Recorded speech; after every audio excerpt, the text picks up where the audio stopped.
दोस्तों नमस्ते। किसका पुण्य बड़ा।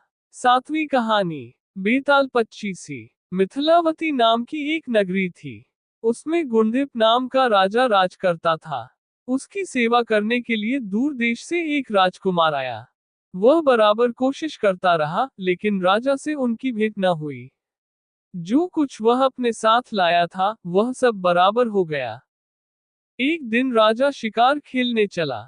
राजकुमार भी साथ हो लिया। चलते चलते राजा एक वन में पहुंचा। वहां उसके नौकर चाकर बिछुड़ गए। राजा के साथ अकेला वह राजकुमार रह गया। उसने राजा को रोका। राजा ने उसकी ओर देखा तो पूछा, तू इतना कमजोर क्यों हो रहा है। उसने कहा, इसमें मेरे कर्म का दोष है। मैं जिस राजा के पास रहता हूँ, वह हजारों को पालता है, पर उसकी निगाह मेरी ओर नहीं जाती। राजन, 6 बातें आदमी को हल्का करती हैं: खोटे नर की प्रीति, बिना कारण हंसी, स्त्री से विवाद, असज्जन स्वामी की सेवा, गधे की सवारी और बिना संस्कृत की भाषा।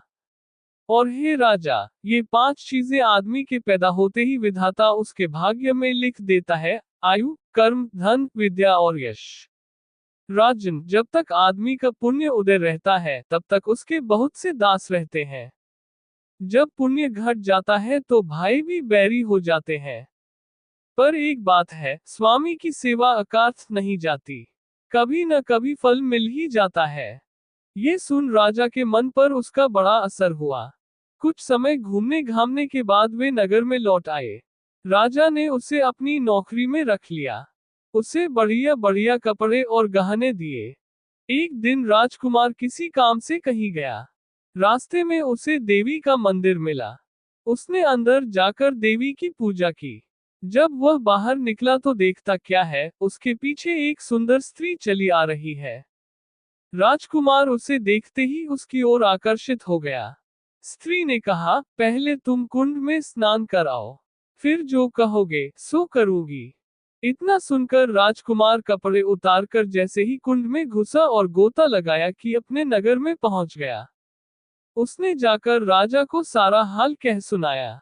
राजा ने कहा, यह अचरज मुझे भी दिखाओ।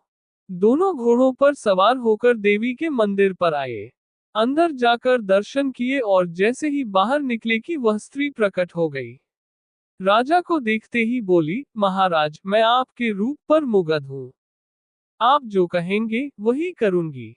राजा ने कहा, ऐसी बात है तो तू मेरे इस सेवक से विवाह कर ले। स्त्री बोली, यह नहीं होने का। मैं तो तुम्हें चाहती हूँ। राजा ने कहा, सज्जन लोग जो कहते हैं उसे निभाते हैं। तुम अपने वचन का पालन करो। इसके बाद राजा ने उसका विवाह अपने सेवक से करा दिया।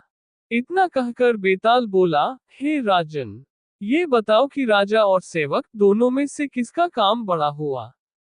राजा ने कहा, नौकर का। बेताल ने पूछा, सो कैसे। राजा बोला, उपकार करना राजा का तो धर्म ही था, इसलिए उसके उपकार करने में कोई खास बात नहीं हुई। लेकिन जिसका धर्म नहीं था, उसने उपकार किया तो उसका काम बढ़कर हुआ। इतना सुनकर बेताल फिर पेड़ पर जा लटका और राजा जब उसे पुनः लेकर चला तो उसने 8वीं कहानी सुनाई।